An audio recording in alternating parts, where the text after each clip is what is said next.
It is time for the Dylan and Dylan Show presented by Tunnel Vision Sports. Dylan Jesperson here is excited as always to bring you another fun show with my main man, Dylan Holt. Dylan, how are you doing today? Doing fantastic.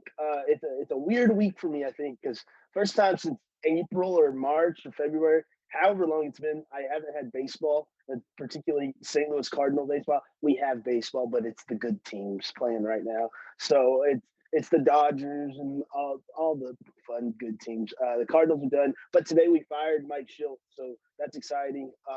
Gonna obviously keep up with that story, see who the Cardinals hire as the next manager, and just really pumped up about football season. How are you doing? I'm doing good. Just as excited as always. We're hitting that stride. That's maybe one of the best times in a sports fan's life, where the NFL is in full swing, college football is in full swing. You got playoff baseball going, and now with the NBA. By the next time we see each other, the NBA regular season will have started. It's just a great time to be a sports fan. I'm excited to get into this time of year because it's going to get fun real quick and real fun really quickly. So awesome stuff. Excited to have everyone along for the ride today. Make sure you subscribe to Tunnel Vision Sports Network on whatever platform you use to listen to podcasts, Spotify, Apple Podcasts, Stitcher, you name it, we are there. So make sure you follow or subscribe to us so you never miss an episode of anything we upload. Today we have a show full of things to get into, but at first, as always, we're getting into our out of the box draft. And this week we're drafting U.S. states with a little bit of a twist. So obviously we were sports journalists and sports fans in general. So we're going to be putting a lot of emphasis on the sports, the sports within those states. But you can pick a location based on basically anything. We're just going to put an emphasis on sports. But to make sure that we have a variety of locations, we have a map broken into 4 regions. If you're watching on YouTube, we'll make sure to edit it in there. If you're watching on, or if you're just listening, we'll make sure to get it out on social media so you can visualize what we're looking at here. But basically, we have 4 regions, and we're only allowed to pick 1 state from each region. So that'll make it a little bit variable. We've got the West, we've got the South, and then we've got the Midwest and the Northeast as our 4 regions. So should make for some interesting strategies in order to get the best states. So I'll throw it to Dylan with the coin so we can decide our lineup for today. Okay, so I've got a quarter, and I'll let you call it in the air. I'm calling tails. I'm just going to, at some point, it'll help me. You got it. I finally got it. I will give you the first pick. I'll take the second and third picks. Okay. All right, go for it. So I picked this quarter specifically because if you're watching on YouTube, you can see that is an Ohio 2013 quarter. And with my first pick, I'm going to take the state of Ohio. Because I think that's the best state out of the Midwest. And that's why I'm going with Ohio here, because some of my other states are really out of the box, I'll be honest. But when you look at Ohio, first thing that comes to mind is the Ohio State University. That's 8 football national championships, 7 Heisman winners. And then I've got these bullet marks. Second thing that came to mind, LeBron James. If you're the birthplace of LeBron, that sticks out a little bit. And then you just go down the list of what all they have in the state. You got the Cleveland Cavaliers, who won a championship back in 2016. The rest of the history kind of up and down. Got the Cleveland Browns, lovable losers, if nothing else. I don't know anyone that just hates the Browns. You got the Cleveland Indians, 2-time World Series champions. The Cincinnati Reds, 5 World Series champions. The Bengals, kind of like the Browns. Ohio's got college football with Ohio State locked down. The pros, the Bengals have been to a Super Bowl. And then you look at the rest of D1 colleges. You got 12 of them. You got Ohio State. You've got the University of Cincinnati, Miami, Ohio, Bowling Green State, Dayton, Ohio, University of Ohio, Toledo, Akron, Cleveland State, Wright State, Kent State, Xavier, and Youngstown State, all playing Division I basketball. We're both basketball and football.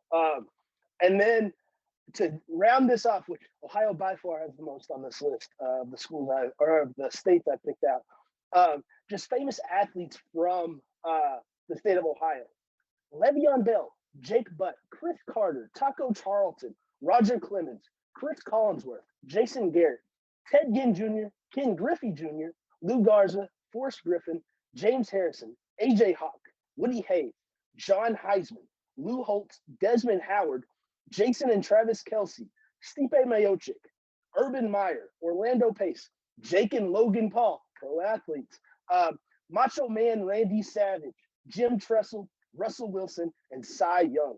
And my last bullet point for the state of Ohio is wow. That's just the guys that stuck out to me on the list. There's a ton more athletes from the state of Ohio, and probably some that are really good that I missed out. But my first pick being Ohio, I am over the moon about because I think that is a great sports state. Yeah, the Midwest has a lot of, high value, high reward type states. There's not a ton in there. The ones you got to get are very high value. I think you could have waited on Ohio just because as a Michigan person, I'm never going to draft Ohio. So you maybe could have strategically waited a little bit more, but definitely a solid pick. But there's no way I was going to take Ohio.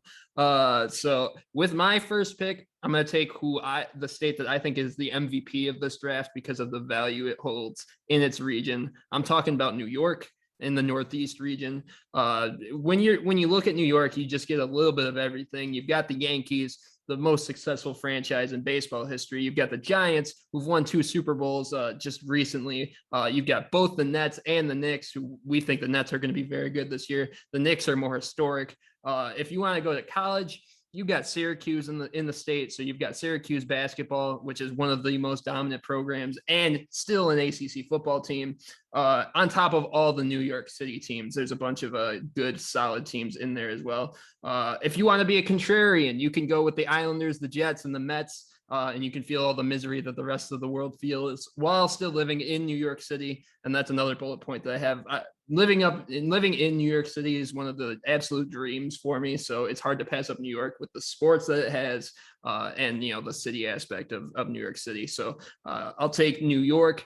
I also think the Northeast is kind of weak. The Midwest has like some high value. The Northeast it's New York and basically one other state up there. So I'll take New York.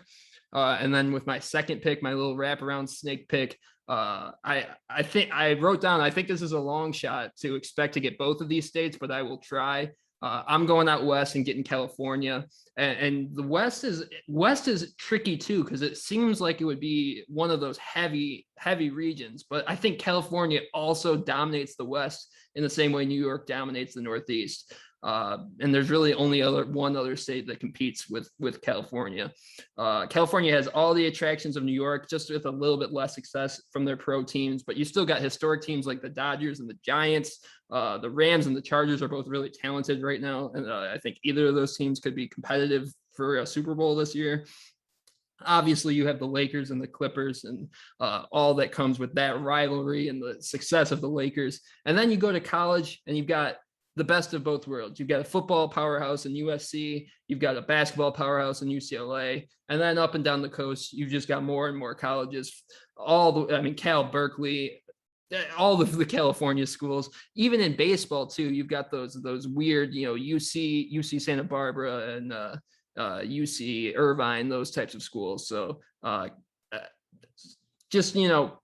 and even bring it back to what I said about New York City. I think living in LA is a dream for just about anyone. So California, number 2 pick, not too bad when you get New York and California in the first 2 picks. So happy with those picks. I'll throw it to you for your next 2 picks. Oh, those are very, very good picks and heavy punches, no doubt. I'm going to go to the Northeast for my second pick, and I'm going with what I think is the other state you were talking about. I think so, and that's Massachusetts. I think Massachusetts is right up there with New York, and I'll tell you the reasons why. You've got the Boston Red Sox with 9 World Series and 14 AL pennants. That's stupid. You got the Patriots. Everything. I mean, if you're listening to this, you've seen what the Patriots have done. They've won 6 Super Bowls, tied for the most, 11 AFC championships, which I did not know was the most out of any team in the AFC. The Celtics, 17-time NBA champions. That's stupid. That's crazy. The Celtics have won so many NBA championships. The Boston Bruins, 6 Stanley Cups. I mean, Boston, just one city in Massachusetts, just the city of champions. It's crazy. And a lot of those championships you can find in the last 2 decades, which is really cool.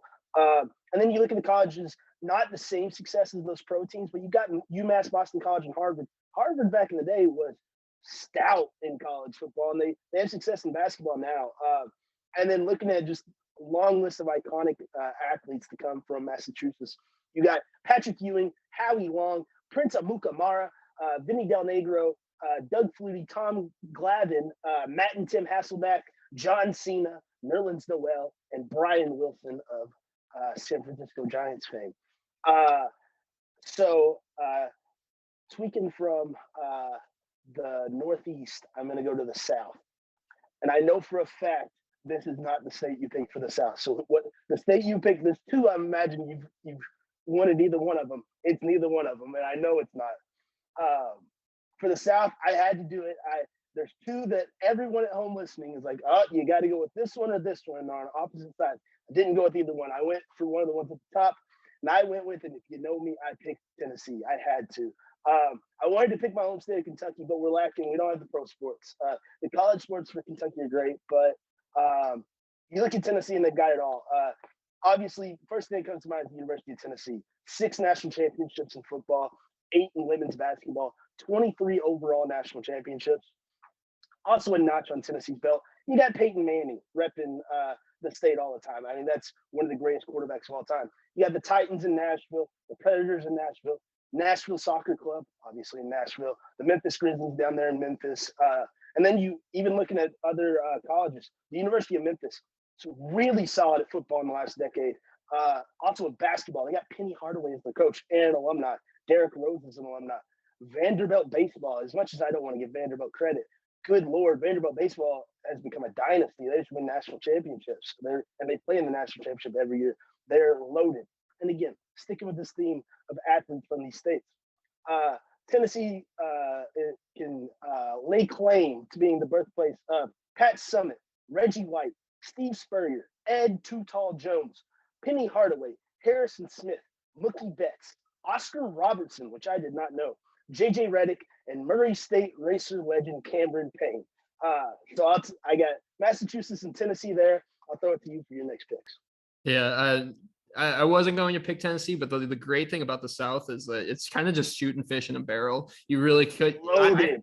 I think you could make a case for any of the states in the South. Like there's some clear favorites in that one, but you can make the case for every one of them. I wouldn't. You could talk me into basically every state in the South.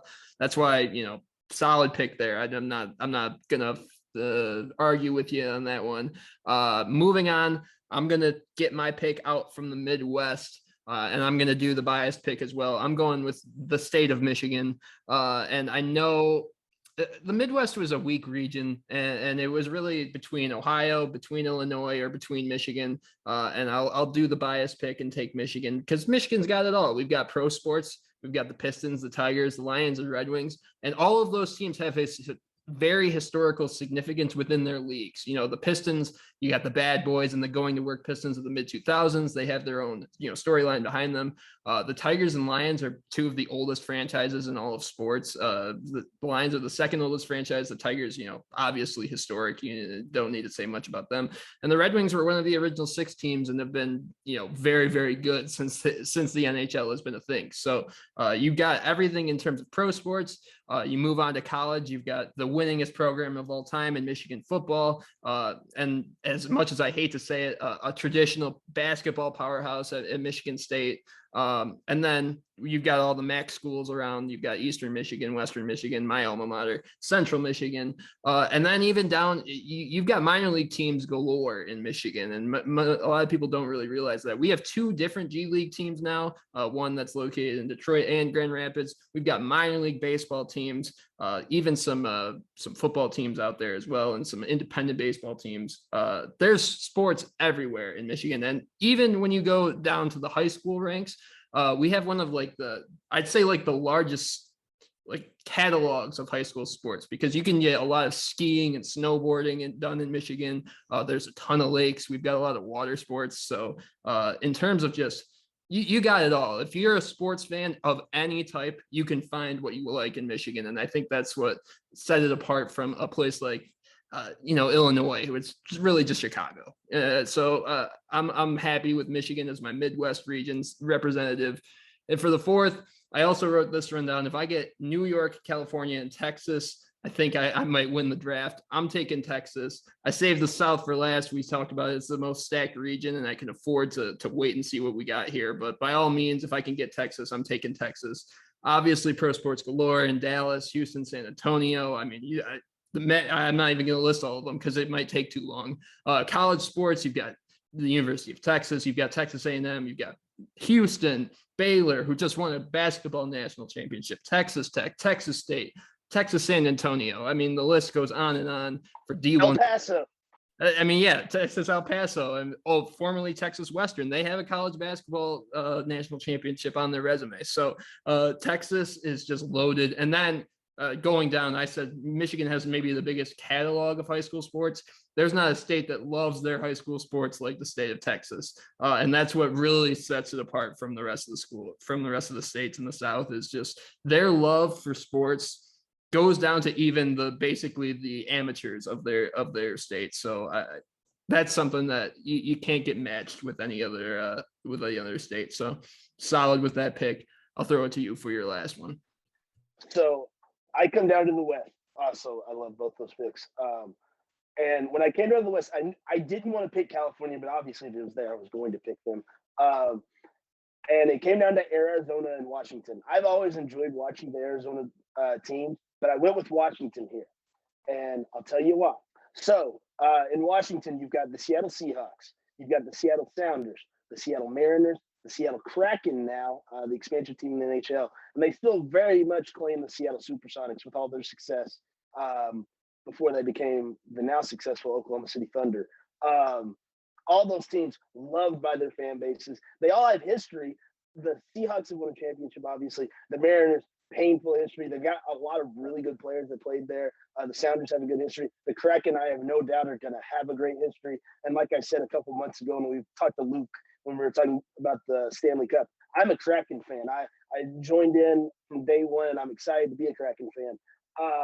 No doubt that they're going to have a great history like these other Seattle teams. And they just, all their fans are so passionate. The Mariners went on almost this miracle run to make the wild card this year, and the support they got was awesome. And I think that's something that you got to love from a state and a city like Seattle, where they maybe don't have that winning pedigree that these other places do, but they just love the Seattle teams. And I think that extends to the college ranks in Washington. You got Gonzaga, who's a powerhouse now in college basketball with all the things they've done. The Washington Huskies, it seems like they always have support in whatever they do, and they're pretty good at whatever they do. Washington State, God love them, they're not always awesome. A couple years ago with Mike Leach, they were really fun to watch, and they're really good with Garner Minshew and Mike Leach.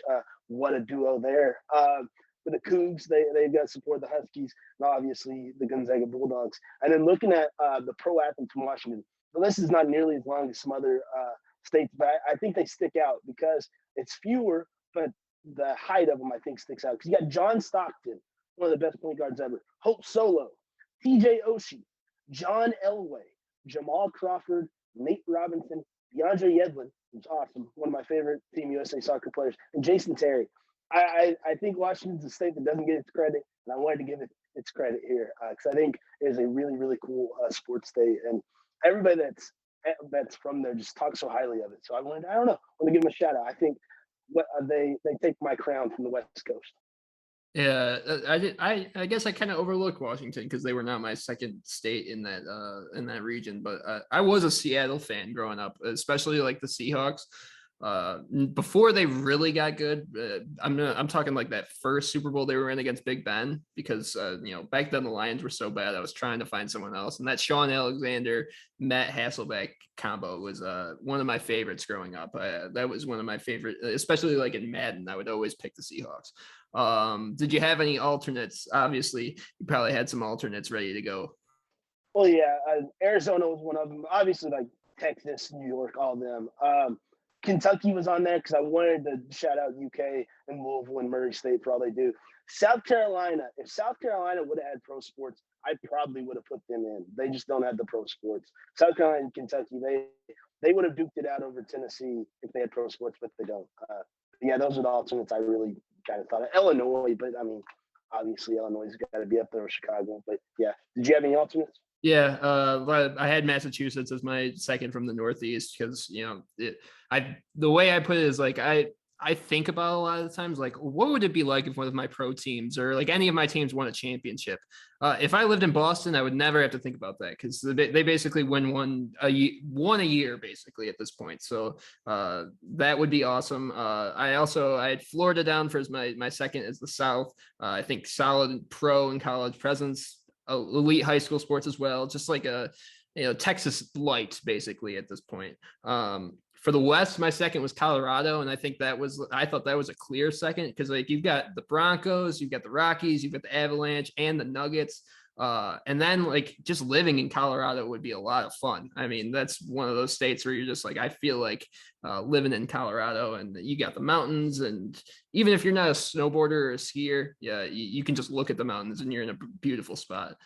And then Illinois, I've got Illinois as well. So I completely forgot about Colorado. I'll be honest. I am sorry to the people of the great state of Colorado. I have a Colorado Buffalo jersey in my closet. I am very sorry. Go Buffaloes, go Rams. Very sorry. Go Broncos, go Rockies. Very, very sorry.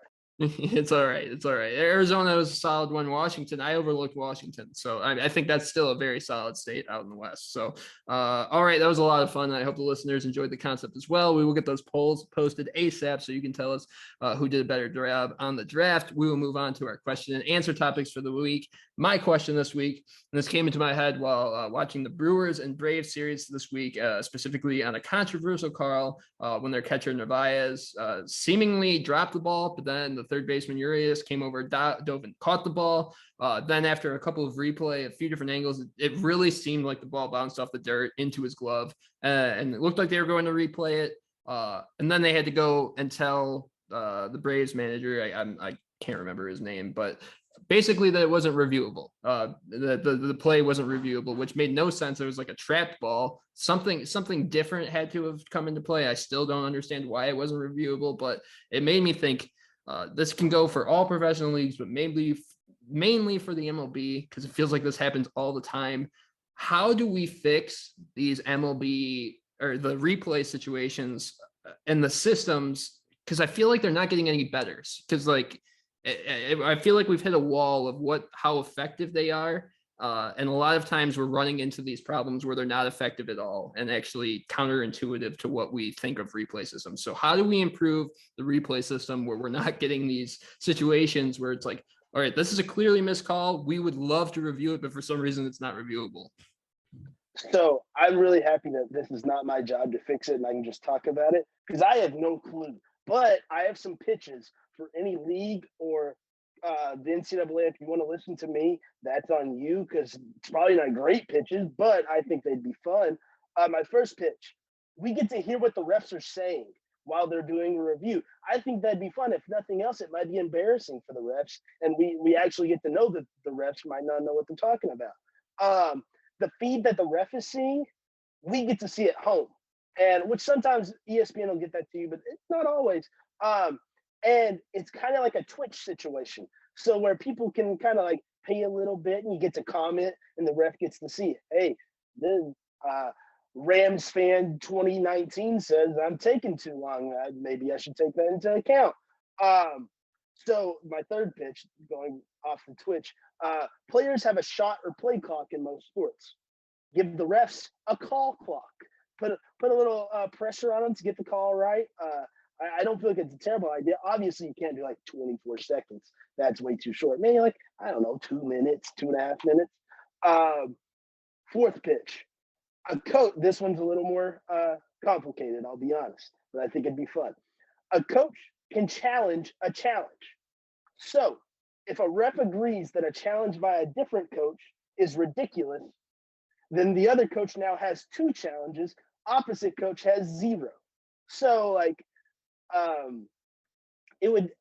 that would make it to where challenges are used more in definite times of bad calls rather than throwing them. And it's like, oh, it's 3rd and inches instead of 3rd and 1, little things like that. That's obviously more for football, but that's what came to my mind. I think that'd be fun. Being able to steal a challenge flag and having to would be massive for the game of football.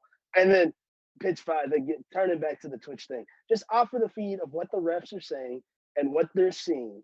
And they can literally just be like Twitch streamers. And you got it on Twitch or YouTube, or even like Have it on ESPN Plus. That would, I don't know how many people subscribe to ESPN Plus. I imagine it's a ton. I imagine that would make subscriptions go up because people hate the Yankees. They hate the Dodgers. They hate a lot of teams. Alabama, Florida, like people hate teams. I think everyone unites together at times. They hate the refs and they want to know what these refs are thinking in these reviews. It brings people together and it's beautiful. And I would like to see review times go down. And I think some of these pitches would work. I don't know. It's a problem, and it's probably going to be a problem for a long time. But I hope I help someone with these pitches. I like it. I love the idea of miking up the refs, especially like at least during the time when they're explaining their calls to the other coach. At least give us that, because if you're explaining it to the coach, explain it to everyone. We're not done. We've watched a lot of sports. We would understand what you're telling a coach just as much well as if you were telling it to us. So I love that idea. My main idea is a little bit out of the box, but I think it's basically the only way to guarantee that we could review basically every call while not slowing down the game at all, maybe even speeding it up a little bit. I basically, in every sport, want to take the college aspect of the replay booth buzzing down to the officials on the field. But it's essentially another group of officials watching the game from every angle. So it's not the pro system of, there's a group of people in New York that once there's a challenge initiated, then we've got to contact them. Then we've got to let them watch the replay and decide it.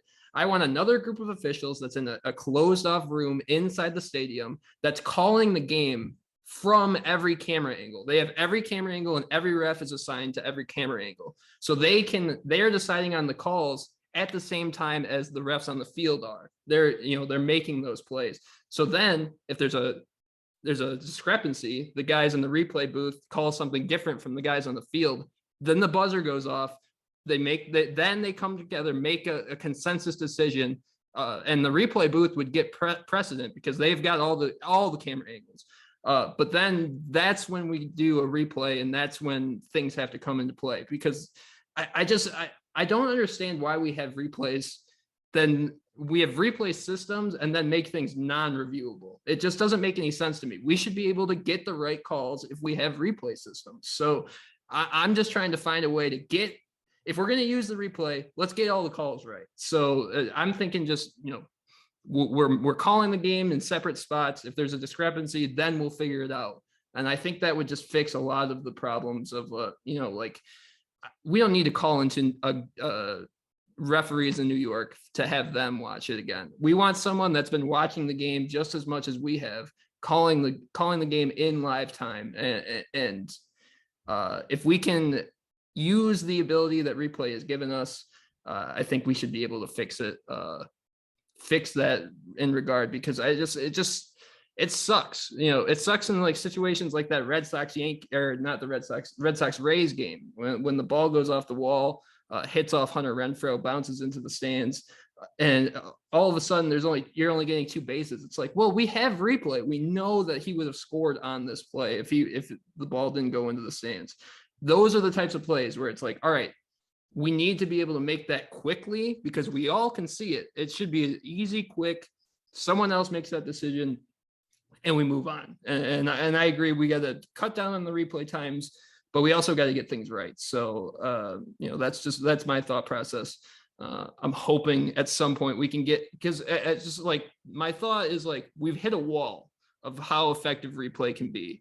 It does its job in certain situations. And then in other situations, we all see a play and we're like, oh, the replay is not going to help in this situation, just because we know the quirks within all the replay systems. So let's get rid of those quirks and figure out a way to just streamline it, make it easy, and get all the calls right is my thought process.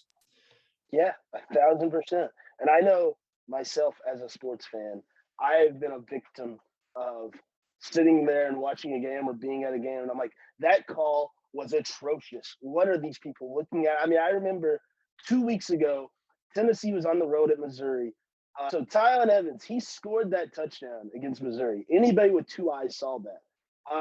But it went to review, and somehow these SEC refs were like, nah, he sure didn't. It would have been his 4th touchdown of the day.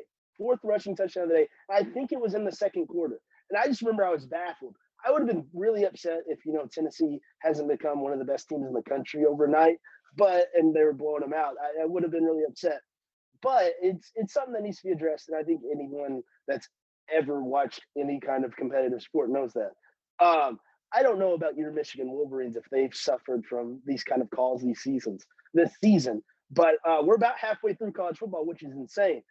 What have you thought about the first half of the season, and where do you kind of expect Michigan to end up as we get to the wild time of college football right about now?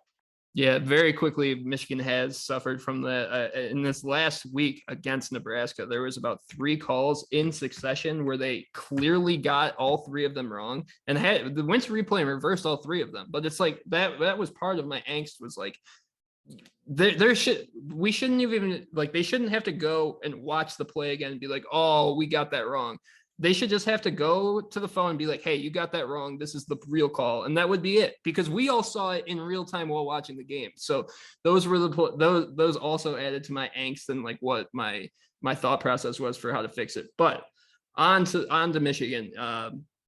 I'm pleasantly surprised, but I'm not convinced. I'll say that we're close to where we need to be competitive in the Big Ten. I'm just not convinced yet that we're going to beat the better teams on our schedule. The Michigan States, which is very surprising that they're very good. Penn State and Ohio State are also still very scary to me.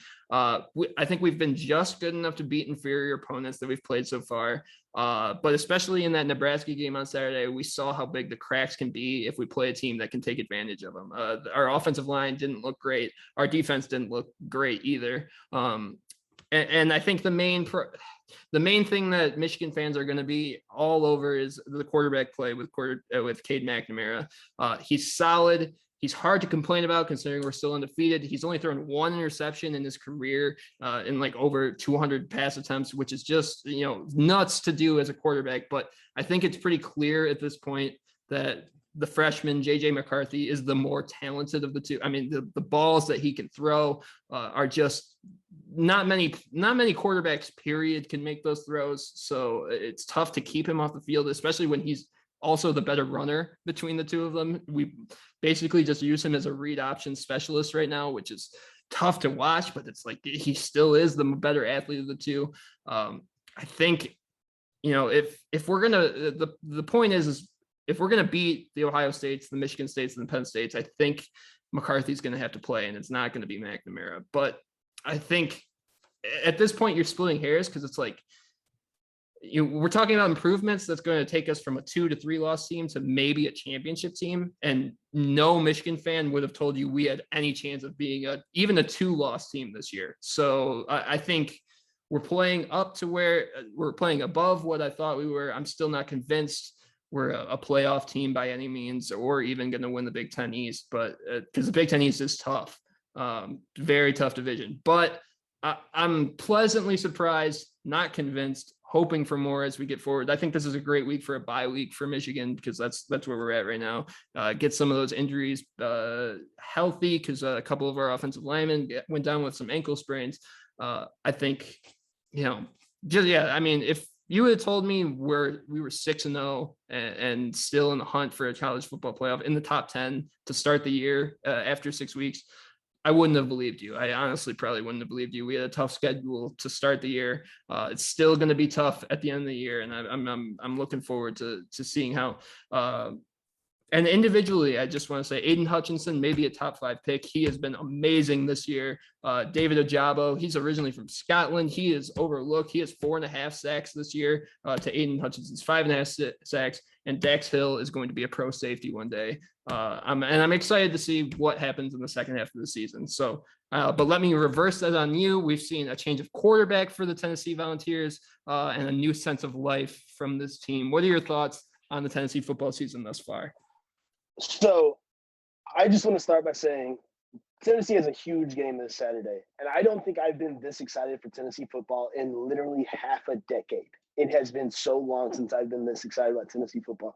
I have gone to bed and woken up each morning watching Tennessee football. I'll just throw on a game on YouTube and fall asleep watching it, wake up, and it's a different Tennessee game playing. I'm that fired up for this Saturday. But We'll get to that in just a minute. I am really happy with how this season started. It started off a little rocky.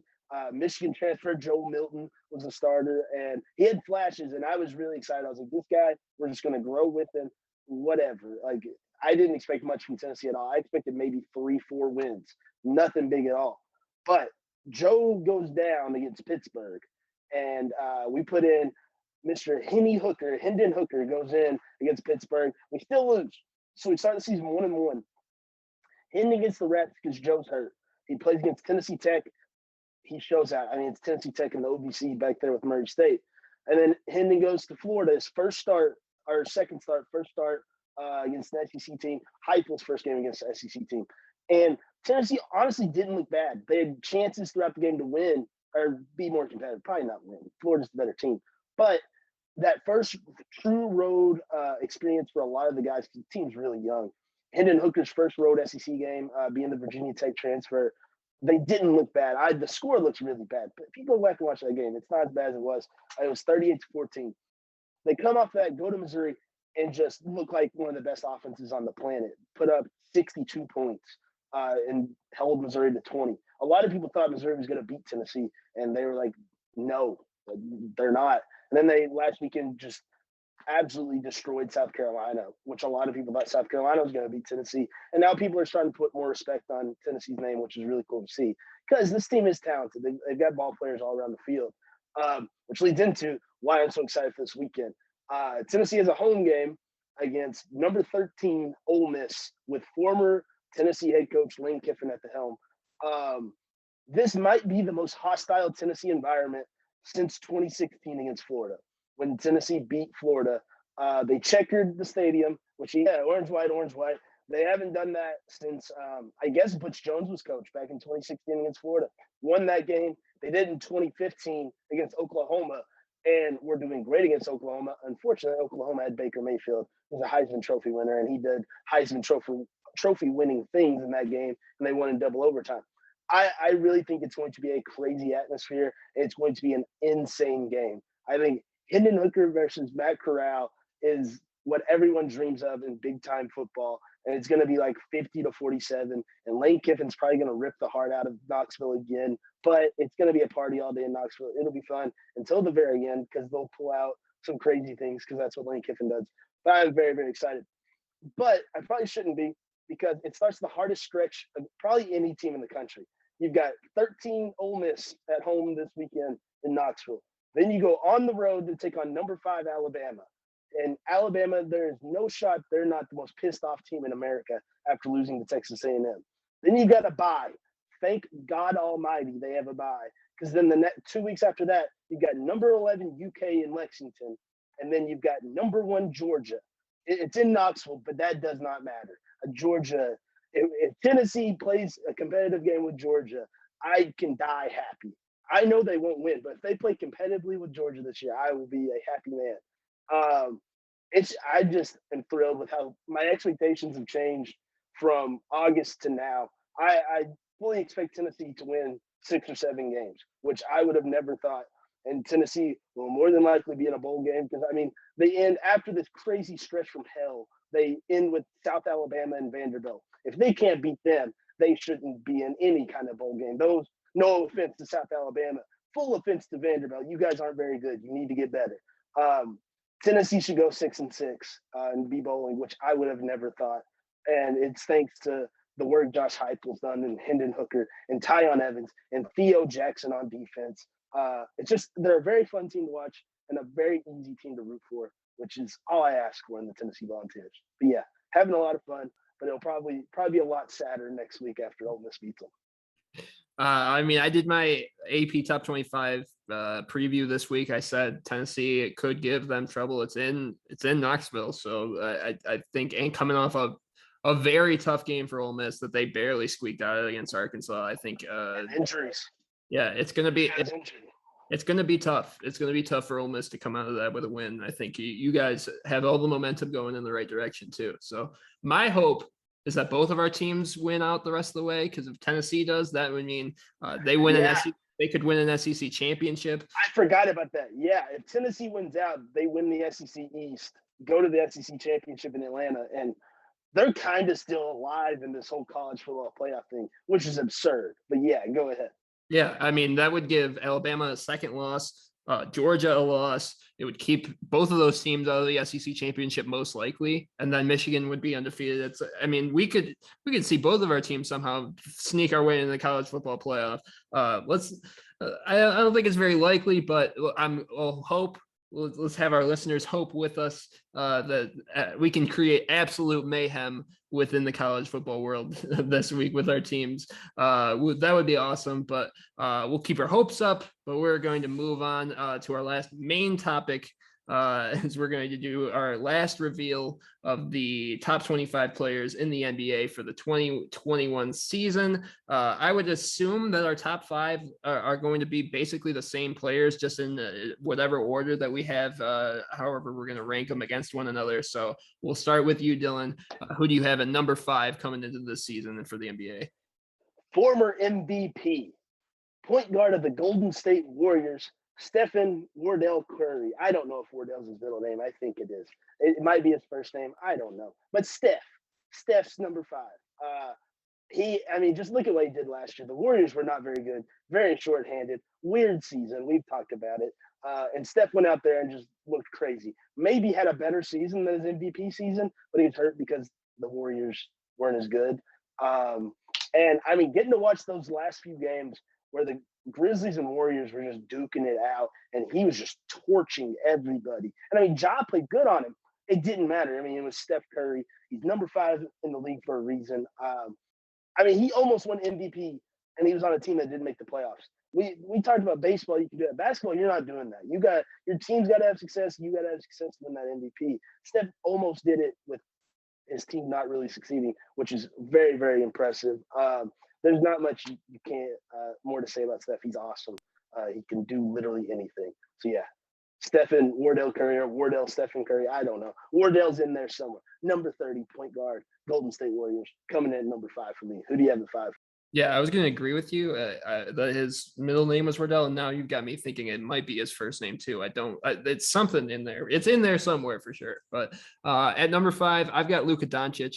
I found it really hard to differentiate between the 5 guys that belong at the top of this list. And I could see you basically having any of the orders. You could really jumble it up, and I probably would be fine with any of these guys at any of the spots. That being said, I have Luka at number 5, mainly because if you had him at number 1, I think that would be the person I'd be most shocked to be at number 1. I think Luka's destined for greatness. I think he seems too good for how good he is, and I know that doesn't make sense, but Luka doesn't make sense to me. He's so good, and to be at the top 5 of the entire league in your 4th season at 22 years old, that's something special. I'm really high on Luka, and I really want to see what Luka and Kristaps are going to look like under Jason Kidd this year. Obviously, the Mavs haven't had a new head coach in a really long time. Rick Carlisle's been there for a heck of a long time, so I'm excited to see what that Mavericks team can look like under a new coaching regime. And Luka's going to keep going up at this point. He's 22 years old. He's so good, but I don't think he's better than the other 4 guys above him just yet, but definitely will be in not too long. So move on to number 4. Who you got at number 4? I have Luka Doncic at number 4. Funny you just mentioned him. I think he's really good. He just edged Steph out just a bit because I think we saw. I'm not sure that the Mavericks are much better than what the Warriors had last season. A healthy Warriors team with Klay and Steph and all the other great Warriors players are better than the Mavericks. But that team that the Warriors had last year, I don't know that they were much worse than what the team that the Warriors had. I'm not sure they were much worse than the Mavericks were. The Mavericks were just better with Luka leading the way. And I think that's kind of the formula I've stuck with throughout this list. And I stayed with that with Luka just barely edging Steph out. And I think it's exciting for the future of the league. Luka edging out a former MVP and cracking the top 4. I wish we would have been doing this show when Luka was going into the draft because he's one of few draft prospects that had question marks that I was like, he's got it. I like this Luka kid. And there's a few people on this planet that can attest to that. I've been about Luka since day one, and I'm really excited to see him succeed and do so well. But yeah, what can he do? If we're sitting here next year and we're doing this same list, I could see him being number one because we're just waiting for him to take that next step and be the best player in the league. I think that's what a lot of people are expecting. Luka is awesome. I'm very, very lucky. I've got to see Luka play in person. So that's something I'll be able to hold on to. Hopefully get to see him a few more times because he's very young and Memphis is right there. And I plan on seeing John Morant play quite a few times in person. So, and they're in the same division. So excited to see Luka duke it out with John Morant and then the guys at the top of this list as well. Who do you have it for? Yeah, look, I mean, just one more thing. I didn't know a ton about Luka coming into the draft, but I feel like with the way, like when I said he seems too good for what he is. Like, I don't think I would have been sold on him just because like the way he moves, he seems kind of slow. He seems like he doesn't actually have like top tier athleticism, but everything he does is just like every step back creates so much space. It's nuts. It doesn't make sense. What Luka does does not make sense. You want to know why I was sold? Why? So I love the 2K games. We talked about this. I would play my league, and you would download the draft classes, so you could draft future stars. Luka was always at the top, and I would draft him. I'd be like, this guy's sick. I had no idea who he was, and I remember I looked him up on YouTube, and it was like 17-year-old Luka Doncic playing for Real Madrid, going against the OKC Thunder in a preseason game, and he was giving Russ the work at 17 years old, and Russ was like an MVP. And I was like, okay. I was like, this Luka kid, he's about it. And I started keeping up with him. I was like, all right, I'm sold. Luka, pick him number one. Obviously, Ayton's also really good. But yeah, bit about Doncic, mostly because of 2K. So there's that. Yeah, awesome stuff. I mean, I love the Luka pick. We basically just swapped our 5 and 4 picks because I've got Steph Curry at number 4. And I would say these last 4 guys, I know I said that about the first 5 guys, but these last 4 guys, truly you could be in any order and I would be fine with it. For me, Steph comes in number 4. He's probably the best scoring point guard ever. You have two MVPs, the lone unanimous MVP. He's the best shooter ever. And I think the only thing that separates him from the top 3 is just like their length. And that's no respect to Steph. It's just way easier to be dominant in basketball when you're pushing 7 feet like the rest of the guys on the list are. But like you said, Steph is an MVP candidate every year. Every time he steps on the floor, he's within the top 2 of the talent level on that floor. And I think the Warriors could be back sooner than people think. I know Clay is going to miss a substantial amount of time this year, but they've got some good young talent now. And now put Steph next to those guys, and then you get Clay as basically a ringer near the playoffs. I think they could be very, very solid heading into a postseason if they're going to make a spot like that. So I got Steph at 4. We'll move on to the number 3 spot. Who do you got at number 3? I feel really bad for my number 3 pick because I feel like I'm betraying the number 3 pick because I'm a huge fan of this player. Number 3, I'm going with the guy I probably consider my GOAT. I'm going with King James, LeBron from the Lakers. When I was doing the list, I was really shocked when I came down to my top 3, and I was like, LeBron's got to go down to 3. Off of last season, I think he's the clear. I think it's clear he goes down to 3, and I hope this motivates LeBron. I hope LeBron's listening right now, and he's like, Dylan Holt, you explicitive words, I'm gonna show you. And he just balls out and bold LeBron, and I get to absolutely soak in the glory of motivating LeBron James to having an MVP season, and he's almost 40 years old. That's what I want to see. I mean, he's a top 3 player. He's LeBron James, King James, whatever you want to call him. He's one of the best ever, and I know people argue about that all day. I think he's the GOAT. We don't have to argue about that, though. Huge LeBron guy. Excited to see what he does with the full off-season work. We've said all these things. It's LeBron, number 3. I'm surprised by my own listing coming in at 3. Who do you have at 3? Yeah, that's surprising. And I am not what you would call a LeBron guy, but I still don't have LeBron at number 3. I've got Giannis at number 3. For me, Giannis comes in number 3 just because I still think he has more room to get better. I've said it a ton on this show. If he builds just an okay jump shot, something to keep people honest from 10 feet and beyond, he may be the best basketball player ever. I mean, that's just the freakiest things that he can do without even the threat of a jump shot is evidence that he's, one of the best players of all time. And he's the main reason the Bucks are title contenders right now. I just think in terms of the last three guys, I was looking at it and I was like, all right, who I think LeBron and KD are more complete players. I think Giannis has the room to do that. I think he's so much freakish athletically better at other things, but I still think he has room to grow. If he grows that offensive game into something that's even, average, he's going to be something insane because, he's already dropping like 40 some points with basically just raw athletic ability at this point. He's learned a lot. He's obviously, he's an MVP of the league. I don't want to say he's not a good basketball player. He's a top 3 guy, but he's got more room to grow. And I think that's scary, but the reason I have him at number 3 compared to the other 2 guys on this list. So we'll move on to number 2. Who's your number 2 guy?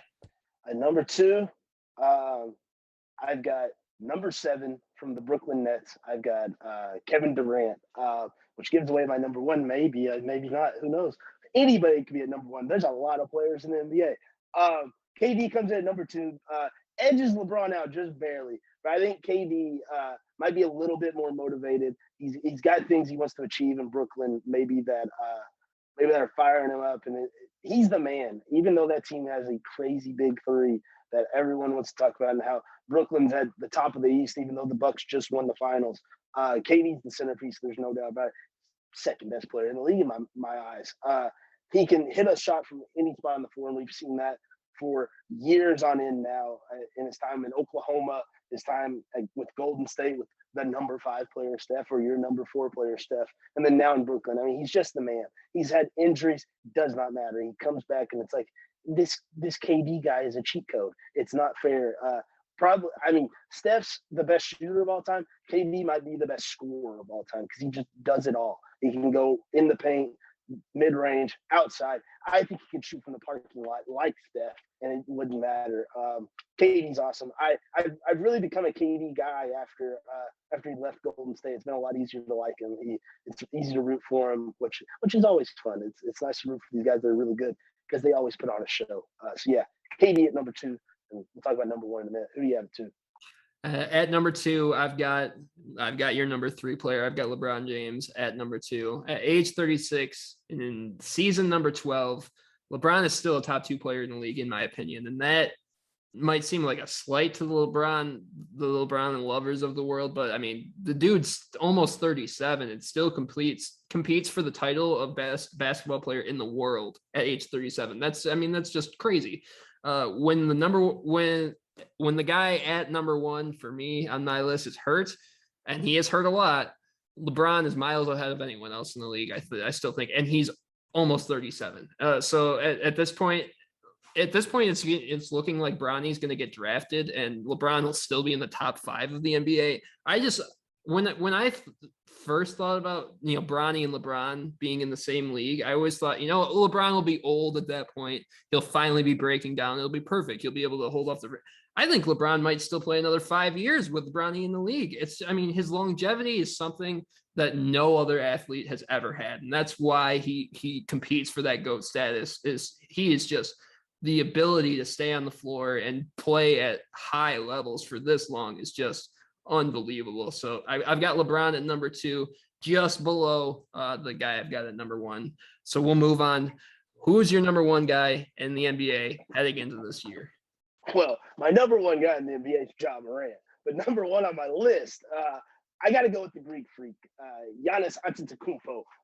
And this is very much recency bias, and I'm fine with it because it's right now. It's our top 25 right now. And I think the things Giannis accomplished last season, and particularly in the NBA Finals, which right after I said, Giannis, it's the silly goose of the year. And if you go back and look at those highlights, my goodness, was he acting like a silly goose in the playoffs and in the NBA Finals against the Suns.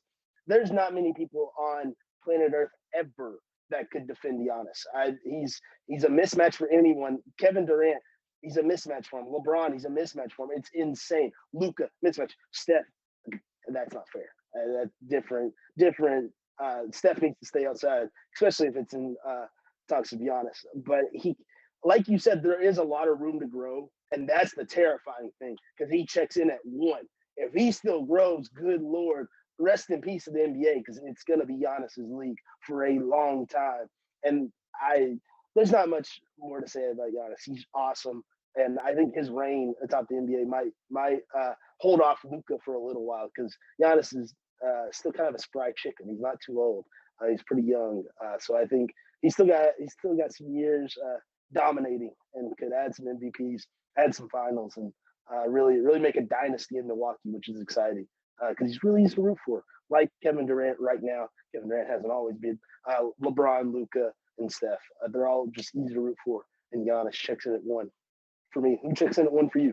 Yeah, for me, I've got the last player available, and I've got KD at number one. And when KD is healthy and at his best, you said it, he's a cheat code. When he flips the switch, I don't think there's a physical way to guard this man. You have to.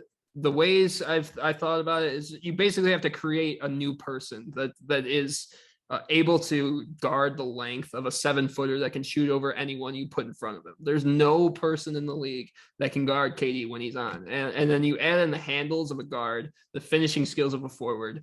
Like you said, I think KD might be the best, one of the best offensive players to pick up a basketball, maybe the best. And I think this year in Brooklyn, I think he proves that he's the best player in the league, period, this year. I think they run away with the Eastern Conference this year on the back of an MVP type season from KD.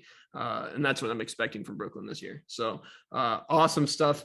Glad to get those top 25 finished. By the time you hear from us next, the NBA regular season will be in full swing, and we cannot wait for that. So we will get those graphics up soon for you, but that'll do it for our main topics today. We'll move on to This Week in Sports and a little update on the story we have briefly touched on in the past. We spoke about Ben Simmons not wanting to return to the 76ers after the season and where he might land in the future. Now it seems like as though the money spoke to Ben, and he is now returning to Philly for the time being, as he ended up reporting last week. After saying he wouldn't play for them again, but we could still see the 76ers trade Simmons down the road after a few weeks. So that leads me into my question. Dylan, what do you think the plan is for Simmons in Philly?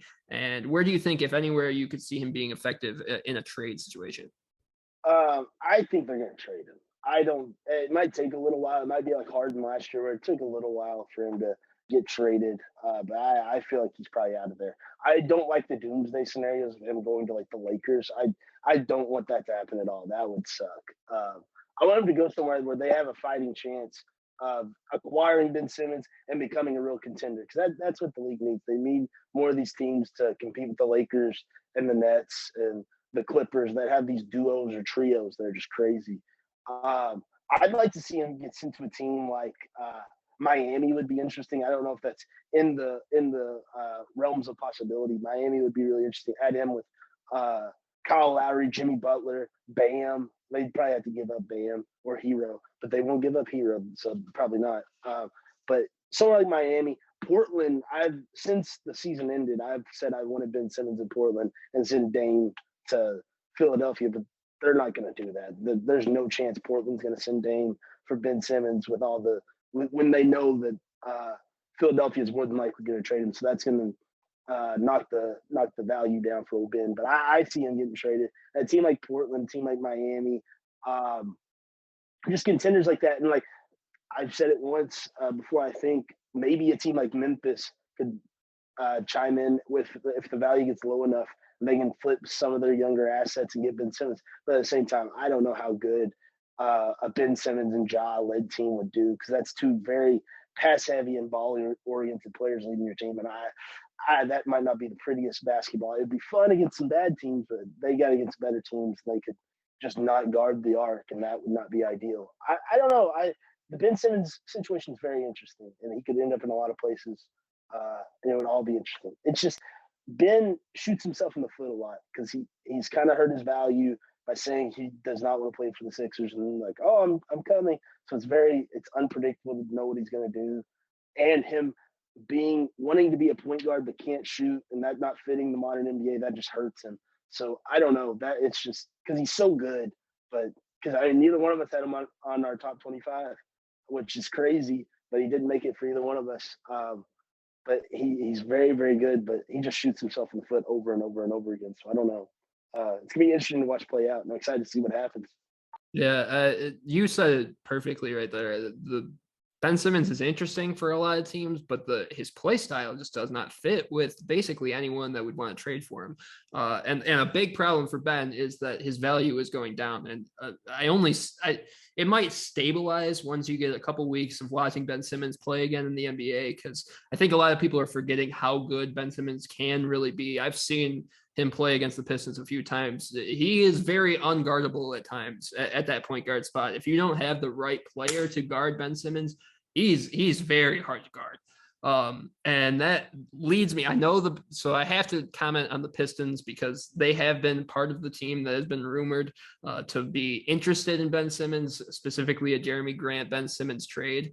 And I'll do the positives and the negatives. On one hand, if you would have told me when we signed Jeremy Grant for $60 million that we would turn that into a trade for Ben Simmons, I would have been through the roof, towards the moon happy, because when we signed Jeremy Grant, it looked like a big overpay for Jeremy Grant. He looked like he got a way bigger contract than he did. So if you told me at that time he's going to play his way into a spot where a straight up Jeremy Grant for Ben Simmons trade is actually something feasible, I wouldn't have believed you. I mean, that just doesn't sound right. Ben Simmons was a former number 1 overall pick, a former All-Star, and Jeremy Grant is, Jeremy Grant. But on the other side, Jeremy Grant has proved that he can score in this league in Detroit now. He was one of the best scorers of all forwards in the NBA last year in Detroit, and has turned himself into a star. I mean, he was on the Olympic team this year. And to turn around and, like you said, and this is where it gets tough, Ben Simmons just doesn't fit with the Pistons roster anymore. We just drafted Cade Cunningham. He's going to be our point guard. He's going to be the biggest ball handler. And so to take Jeremy Grant, a solid 3-point shooter and scorer off his team, and put a ball handle heavy guy like Ben Simmons on that team just doesn't make sense. So I don't think that trade will end up going through. It sounds good. Just adding Ben Simmons would make you think that Detroit would be more competitive, because he is such a star. He still could be. He's still a jump shot away from being an amazing player. So you feel bad giving up that kind of potential when you basically have seen all you're going to see from Jeremy Grant. But I just don't think that that's going to be the place to go. I do think they're going to trade him at some point in Philly, and I think places like I said Milwaukee would be interesting. That would be a lot of fun to make a big three of Giannis, Ben Simmons, and Middleton, but I think that kills their spacing as well. It's tough. I don't see a place for Ben Simmons a lot of the times, because it's like he kills your spacing, and a lot of these teams that I think are going to go out and trade for a player don't want a guy that's going to kill their spacing on the floor. So it's very tough. I think it'll develop more throughout the year, and we'll be able to see after a couple of weeks, all right, Ben Simmons fits with this team because they're a fringe competitor now, and we'll be able to see them making that trade. But I think right now it's really foggy, and you're right. He didn't help himself at all with the way that he's handled the situation. But I think get Ben Simmons. The last thing I'll say is, let's not give up on Ben Simmons yet, because he was still a number 1 overall pick. We've seen how good he can be. He's still one of those freaks where it's like, if you've got a guy that's 6'11" and can handle the ball like Ben Simmons can, there's not many dudes in the world that can do that. So you got to give him a chance in another coaching scenario, kind of like, what we've talked about with these quarterbacks like Sam Darnold. It's like, get them another spot, give them a change of scenery. Let's see what they can do a second time. And then we'll see if they're really a bust in that situation. I still think Ben Simmons has a spot in this league. I'm just not sure where at this point. All right. Finally, it is time for our college football picks. I'm more than ready for this part of the show, because this has been my favorite portion of the show the past 2 weeks. I came back from injury on a tear, going 6-0 through the past 2 weeks. All of my picks are going away. Even my Boise State upset pick went well. Oklahoma did everything they could to give you a win last week, but in the end, it was a horns down day in Dallas. This week, we've got an interesting slate of games. I picked the number 18 Arizona State at Utah game. Dylan picked the number 3 Cincinnati versus UCF game. and our followers on Twitter picked the number 20 Florida at LSU game for us to select. So interesting slate of games. Like I told Dylan when we got on, each of these games has their own special twist to it. So the Utah and Arizona State game is going to decide the Pac-12 South. The Cincy UCF game, a lot of college football playoff hopes ride on that game. In Florida and LSU, those are two head coaches that cannot afford to lose right now in the SEC. So we'll start there with Florida and LSU. Who do you think is going to win in Death Valley this weekend? I think Florida is going to win simply because they're the better team. I don't think LSU is very good. And it doesn't help that I don't think maybe they're coaching the right way right now. I don't know if Coach O quite gets this team. It's just been watching LSU play. It's been like, what is going on? Kentucky is very good. Kentucky should not have stomped a mud hole into LSU. Kentucky should never do that. No one should ever stomp a mud hole into LSU. They've got way too much talent on that team for that to happen, and it's making me question a lot of things Coach O's doing and how he's preparing his team and the sets he's putting out there. And I think Florida, for as talented as LSU is, which no doubt they are very talented, I think Florida's just more talented. And I think when you really break it down, it doesn't matter that they're going to Death Valley. Florida's going to go out and win and get a big win for Dan Mullen. And unfortunately, it's going to be a big loss for Coach O and LSU. Yeah, I agree with you. I've got Florida in this game as well for a lot of the same reasons. But like I said, like both of these coaches need this win because at LSU, you're already hearing calls for Coach O's head after they won the national championship, had a bad year last year, and now are having another bad year. So they're already looking to replace Coach O. And that situation in LSU makes this an unlosable game for Florida and Dan Mullen because they haven't done much under Dan Mullen, so they can't afford to lose to an LSU program in the spot that it is. So I think the winner of this game feels a lot better, and the loser of this game has their pants on fire with how hot their seat's going to be. And I think it's going to be Coach O and LSU that are feeling that heat because I think Florida is going to take a win on the road. All right, moving on, we've got the potential Pac-12 South championship game with number 18 Arizona State traveling to Utah. Dylan, who do you like in this one? The Sun Devils. I also watched Arizona State Stanford last Friday, and I really didn't know what to expect. I kind of thought Stanford was going to win because they were coming off that big upset over Oregon over the weekend before that, 2 weeks ago now. And watching the pregame stuff and doing my research before I wrote, I was like, Stanford's kind of got the advantage here. They've got these really big receivers. Their quarterback, Tanner McKee's pretty good. He can put the ball in places and get it to these really tall receivers. And Stanford was able early, they tied it 7-7. Elijah Higgins, who, remember that name, he's good. He'll be a pro for Stanford. Tied it up 7-7 with the jump ball. After that, Arizona State's defense went wild and just shut down Stanford's offense. And I was super impressed with that.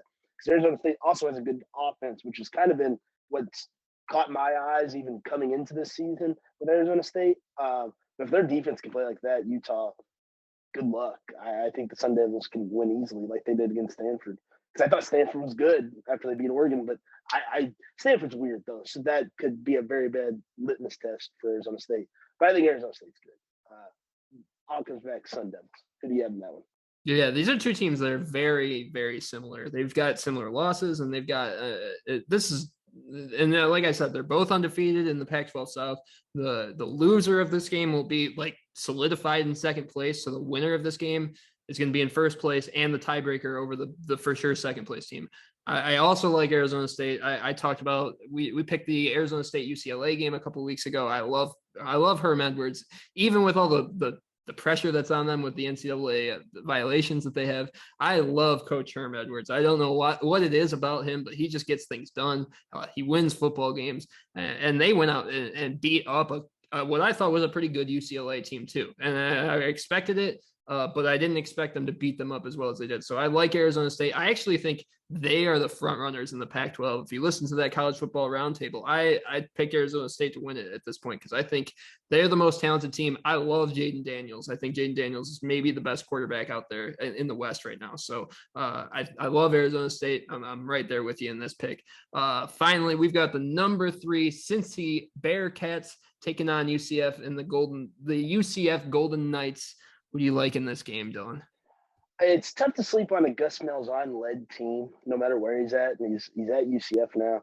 But too bad, Gus. Cincinnati's good, and they're rolling. I talked earlier quite a bit how I was worried about Cincinnati because I wasn't sure maybe if they were overhyped. I don't think they were. I think Cincinnati's pretty dadgum good.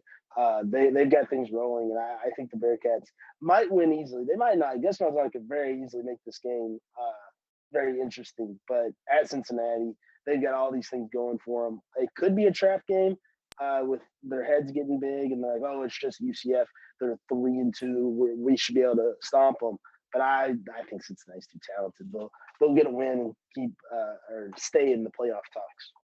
Yeah, I think I'm right lockstep with you this week. I like Cincinnati in this game as well. While I'm not a betting man, I do think this is a game that UCF could cover. It's 21.5 points. That's a big favor margin for that game. I do think this is going to be closer than that, but I do like Cincinnati in this game. I think I saw UCF play Boise State earlier in the year, and while they did beat, they did end up coming back to beat a good Boise State team, but they have some problems on that defensive side. I think they have an injury at their quarterback too. So I think it's going to be tough for them to beat a really good Cincinnati team. I think they're going to be locked in focused.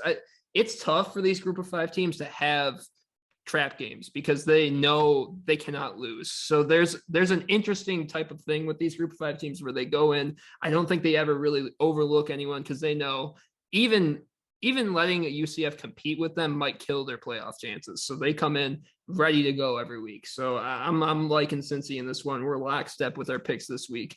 And so if I go 3-0, you go 3-0. If I go 1-3, you go 1-3. So I was going to say, does that scare you? Because my luck has been real bad. I mean, I'm pretty confident right now. It's just my luck's been going. The picks seem good. They seem like good picks. I'll be honest. I like them. I think I think we'll be safe this week. I think we got winners this week. All right, that will do it from us at the Dylan and Dylan Show. Dylan, do you have any final thoughts before we go? I don't think so. I'm really excited about the Tennessee game this Saturday, playing Ole Miss. Excited to see who the Cardinals replace Mike Schilt with. And also, if you haven't seen the video of Admiral Schofield talking about Neyland Stadium, I think it was about the 2015 Oklahoma game. If you haven't seen it, I'll get it on the Dylan and Dylan account. I'll tweet it out. It is one of the best videos on the internet. I know I'm biased because I'm a Tennessee fan, but that video gives me chills every time I watch it. And it's been shared a lot around Twitter by Tennessee fans this week specifically because they're expecting a very hostile crowd for the Ole Miss game. But if you haven't seen that, it'll be on the Dylan and Dylan Twitter account tomorrow afternoon or Saturday, one of the two. I'll get it out there because I want to be able to see it all the time also. So we'll have that on there. But yeah, make sure to check that out. You know what Baker Mayfield said about Neyland Stadium? He said, it's a different type of loud. Can't even describe it. Can't describe it? Very excited to watch the Balls. Very excited. Didn't mention the Titans this week. Excited to watch the Titans on Monday Night Football against the Bills. That's terrifying. Mostly why I didn't bring it up because the Bills are good. But yeah, very, very exciting weekend coming up in Monday Night Football. That'll be fun. But yeah, excited for all that. Yeah, I got a nice relaxing weekend with Michigan off. With Michigan on a bye week, I just am able to enjoy sports for the weekend. That's my biggest anxiety giver of any team that I have. So the fact that they're on a bye, I can just sit back and enjoy some playoff baseball. That's what I'm probably most excited for is getting into the postseason, the championship series of every of both leagues. So I'm really excited for that. Really excited for everything this weekend: college football, pro football, baseball, all around. The start of the NBA season coming your way. Hockey as well. Hockey's back. Go Kraken. We'll see how your Kraken do. We'll see how my Red Wings do as they get to going this year. Thank you so much, everyone, for tuning in. You can follow our show on Twitter and Instagram at Dylan Dylan Show. You can follow TV Sports on Instagram, Twitter, and TikTok at _TV Sports. You can find us also on Facebook and LinkedIn at Tunnel Vision Sports and on the web at tvsportsmag.com. Thank you so much for tuning in and listening all the way to this point. Stay safe out there, everyone. We will meet you right back here next week. Goodbye, everyone.